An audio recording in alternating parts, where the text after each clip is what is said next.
আসসালামু আলাইকুম রহমতুল্লাহি ওবরকাতুহু। সম্মানিত দর্শক, বিএনপির চেয়ারপারসন বেগম খালেদা জিয়া চিকিৎসার জন্য লন্ডন গিয়েছেন। প্রশ্ন হলো, তিনি লন্ডনে কতদিন থাকবেন, তিনি কবে ফিরবেন? খুব সাধারণ প্রশ্ন।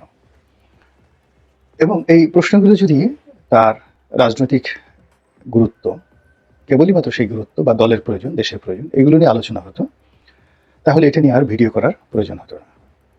কিন্তু এই প্রশ্নগুলোর সঙ্গে অনেকগুলো অনিশ্চয়তা, অনেকগুলো কনস্পিরেসি বা চক্রান্ত, অনেকগুলো সম্ভাবনা এবং অনেকগুলো দুর্ঘটনা এবং অনেকগুলো প্রাকৃতিক যে লীলা খেলা জড়িত। এজন্যই যে যার মতো করে, যার যার যে দৃষ্টিভঙ্গি, যার যার যে চিন্তা এবং চেতনা, সেগুলো নিয়ে আলোচনা করছেন। তিনি এত দেরি করে গেলেন কেন? 5 মাস আগে তো যেতে পারতেন। তিনি এত দেরি করে গেলেন কেন? বা তিনি আমেরিকা না গিয়ে কেন লন্ডন গেলেন? তারপর কবে ফিরবেন? আসার সময় তিনি সৌদি আরব হয়ে আসবেন কিনা, ইত্যাদি ইত্যাদি নানা কথাবার্তা। তারপর তার এই যাত্রাপথে যে আনুষ্ঠানিকতা হলো এবং তার যাওয়ার সময়টিতে যে জাঁকজমকপূর্ণ আয়োজন করা হলো, এটি অস্বাভাবিক, এটি প্রাকৃতিকভাবে অস্বাভাবিক। এবং তিনি চিকিৎসা করতে যাচ্ছেন, তাকে বিদায় জানানোর জন্য যে রাজস্বিকতা দেখানো হলো, এটাও অস্বাভাবিক। কেন কেন অস্বাভাবিক, এই বিষয়গুলো আমি আমার দৃষ্টিকোণ থেকে আলোচনা করার চেষ্টা করব। প্রথমত, কাতারের আমির যে রাজকীয় বিমান পাঠিয়েছেন তার জন্য, এটি একটি আনইউজুয়াল ঘটনা। প্রথমত, কাতারের আমিরের সঙ্গে, বর্তমান আমিরের সঙ্গে আওয়ামী লীগ সরকারের যাকে বলা হয় ওয়ান টু ওয়ান, ভারতের পরে যদি, ভারতের সঙ্গে তো তার রাজনৈতিক সম্পর্ক, কিন্তু কাতারের সঙ্গে শেখ হাসিনার যে সম্পর্ক, এটা ওয়ান টু ওয়ান ব্যক্তিগত সম্পর্ক। এবং কাতারের যে আমির, এখন যিনি বর্তমান আমির, তার বাবা, তার সঙ্গে শেখ হাসিনার ব্যক্তিগত বন্ধুত্ব কোন পর্যায়ের আপনারা কল্পনা করতে পারবেন না। ফলে বর্তমান আমির ইন পার্সন শেখ হাসিনাকে তার বাবার সহযোগী, রাজনৈতিক সহযোদ্ধা হিসেবে মান্য করেন। এবং বেশ কয়েকজন মানুষ, যেমন ধরেন ব্রিটেনের ঋষি সুনাক, কানাডার জাস্টিন ট্রুডো, ভুটানের যে বর্তমান রাজা, এবং কাতারের এই বর্তমান যিনি আমির আছেন, তো ওনাদের সঙ্গে শেখ হাসিনার ব্যক্তিগত সম্পর্ক, পারিবারিক সম্পর্ক, কোনোটা তার নিজের কারণে, কোনোটা তার ছেলের কারণে, কোনোটা তার বাবার কারণে।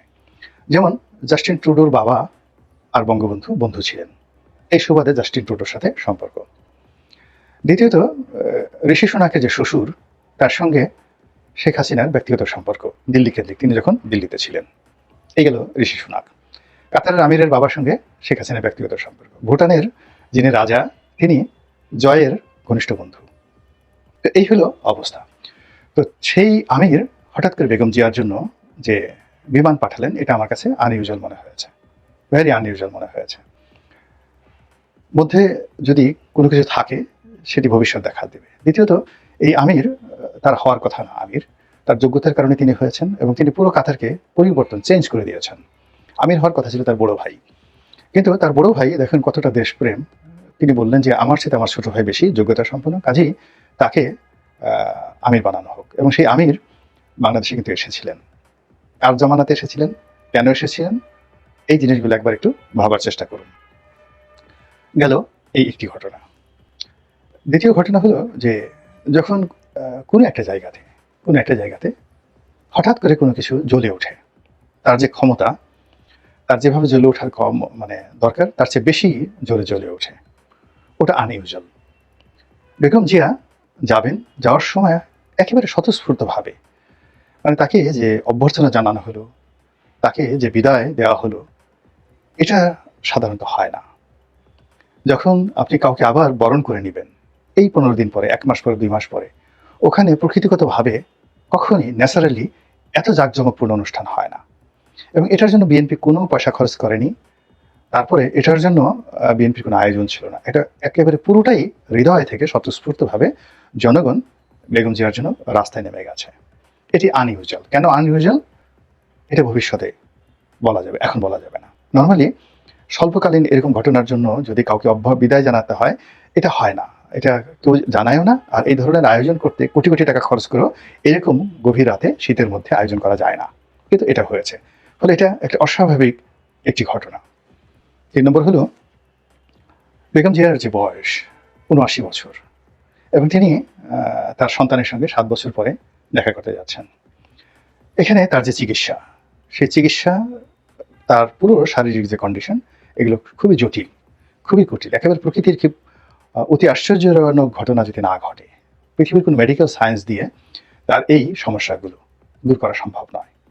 কাজে তিনি পরিপূর্ণ সুস্থ হবেন, কর্মক্ষণ হবেন, আবার হেঁটে বেড়াবেন সারা বাংলাদেশে, এটা চিকিৎসা বিজ্ঞানে অসম্ভব বিষয়। তিনি স্ট্যাবল হতে পারেন, বা তার যে এখন কষ্ট হচ্ছে সেই কষ্ট কিছুটা হলে লাঘব হতে পারে, নট মোর দ্যান দ্যাট। তো সেখানে তাকে নিয়ে আমরা যে আশা করছি, খুব বেশি আশা করছি, যত বেশি আশা করছি এবং তাকে নিয়ে যত বেশি আবেগ দেখাচ্ছি, ততই বিএনপির মধ্যে একটা ভয়ঙ্কর সমীকরণ হচ্ছে। সেটা হলো তারেক রহমান সাহেবের গুরুত্ব কমে যাচ্ছে, তার নাম মানুষ ভুলে যাচ্ছে। তিনি যে বিএনপির নেতৃত্বটি গত 10 বছর ধরে একছত্রভাবে চালিয়ে যাচ্ছেন এবং সংগঠন চালাচ্ছেন, এই জাস্ট এই সময়টিতে আনন্দ উচ্ছ্বাসে বেগম জিয়াকে কেন্দ্র করে যে আনন্দ এবং উচ্ছ্বাস, সেখানে বেগম জিয়ার যে পাওয়ার, তার যে এনলাইটমেন্ট, তার যে জনপ্রিয়তা, তার যে ব্যক্তিত্ব, এটা এখন সামনে এমনভাবে চলে আসছে যে তার সেই আলোকময়তার কাছে মানুষ জনাব তারেক রহমানকে কল্পনাই করতে পারছে না, কল্পনাই করতে পারছে না। তারেক রহমান এখন তার কেবলই মাত্র একজন সন্তান।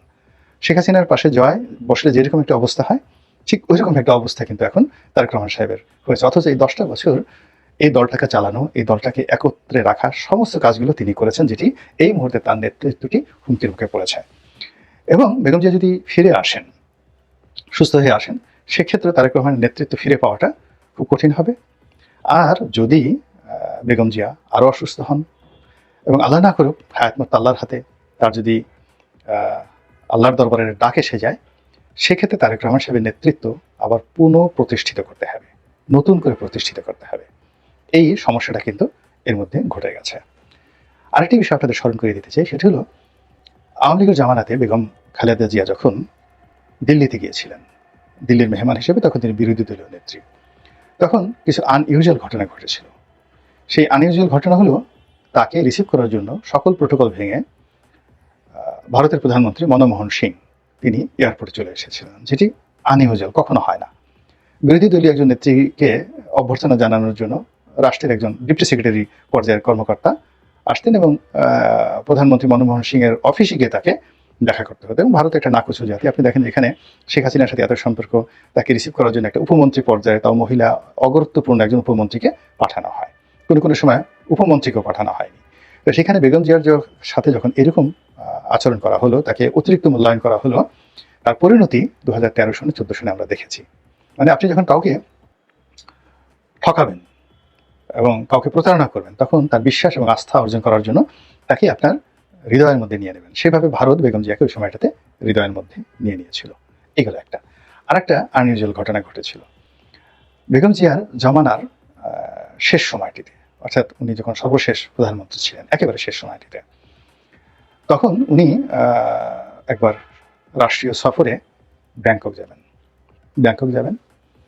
তো তার সেই ব্যাংকক যাত্রাকে সম্মানিত করার জন্য, কালারফুল করার জন্য থাইল্যান্ডের যে প্রধানমন্ত্রী থাকসিন সিনাওয়াত্রা, তিনি তার ব্যক্তিগত বিমান নিয়ে ঢাকাতে এসেছিলেন নিজে, এবং বাংলাদেশ থেকে ওনাকে রিসিভ করে তারপরে ব্যাংকক নিয়ে গেছিলেন। এটা পুরো আনইউজুয়াল একটা ঘটনা। অতিরিক্ত আবেগের কারণে, অতিরিক্ত মার্কেটিংয়ের কারণে, অতিরিক্ত ডিপ্লোমেসির কারণে বাংলাদেশের সঙ্গে থাইল্যান্ডের যে রিলেশন বা থাইল্যান্ডের এখন যে অবস্থা, সেই অবস্থাতে বাংলাদেশের প্রধানমন্ত্রীকে রিসিভ করার জন্য থাইল্যান্ডের প্রধানমন্ত্রী এয়ারপোর্টে আসবে, এটি আনইউজুয়াল ঘটনা। তো সেখানে উনি ওনার নিজস্ব বিমান নিয়ে বাংলাদেশে ঢাকা এয়ারপোর্টে তিনি এসেছেন এবং বেগম জিয়াকে আবার তিনি নিজে নিয়ে তার সাথে গল্প করতে করতে প্লেনে করে তিনি ব্যাংকক গিয়েছেন। এবং সেই আনইউজুয়াল ঘটনার পরিণতি কি হয়েছিল দেখেন। ওই ঘটনার পরেই বাংলাদেশে 1/11 হয়, বেগম খালেদা জিয়া সরকারের পতন হয়, আর ওদিকে থাকসিন সরকারেরও কিন্তু পতন হয়ে যায়। এবং এখনো পর্যন্ত থাকসিন সিনাওয়াত্রা দাঁড়াতে পারেননি, আর দাঁড়াতে পারবেন না। মধ্যে তার বোনকে চেষ্টা করেছেন, সেই বোনও বিপদে পড়েছে। তো এই জন্য আমার নিজের ব্যক্তিগত অভিজ্ঞতা হলো যে নিজের জীবনে হোক, সামাজিক জীবনে হোক, পারিবারিক জীবনে হোক, যখন আনইউজুয়াল কোনো ঘটনা ঘটে, যের জন্য আপনি উপযুক্ত নন, এন্টাইটেল নন, যেটা আপনি ক্লেম করতে পারেন না, যেটা হওয়ার কথা নয়, এরকম কোনো দুর্ঘটনা বা এরকম কোনো সুঘটনা, এরকম কোনো প্রাপ্তি যখনই ঘটনা ঘটে, তখনই ধরে নিতে হবে যে সেখানে প্রকৃতি খেলছে, লীলা খেলা খেলছে। যেমন ধরুন আমাদের ডক্টর মোহাম্মদ ইউনূস, তিনি আশা করেননি যে তিনি উপদেষ্টা হবেন। হি ওয়াজ, যাকে বলা হয়, ready to go to jail. এবং জেল থেকে বাঁচার জন্য তিনি নিজে বলেছেন যে তিনি জেল থেকে বাঁচার জন্য প্যারিসে বসে তিনি চিন্তা করছিলেন যে প্যারিসে থাকবেন না অন্য কোনো দেশে আশ্রয় নেবেন। তো যখন এরকম একটা আনইউজুয়াল ঘটনা ঘটলো তার জীবনে, তিনি কিন্তু চিন্তা করার সময় পাননি, তিনি সেটি গ্রহণ করেছেন। গ্রহণ করার ফলে কি হলো, তার কোনো প্রস্তুতি ছিল না, তার চিন্তা করার কোনো সময় ছিল না, এবং তিনি ছিলেন উদ্বেলিত।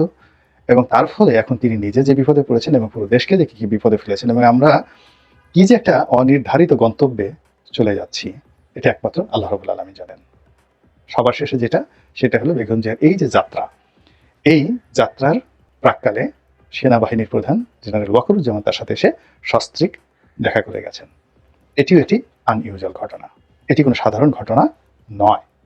কাজেই বেগম জিয়ার ফিরে আসা বা প্রলম্বিত হওয়া, বা বিভিন্ন লোক যে আরেকটি ১/১১ কথা বলছে, -2 এর কথা বলছে, আপনি কোনো জিনিসই উড়িয়ে দিতে পারেন না। আল্লাহ আমাদের সবাইকে হেদায়েত দান করুন এবং হেফাজত করুন। আসসালামু আলাইকুম ওয়া রাহমাতুল্লাহি ওয়া বারাকাতুহু।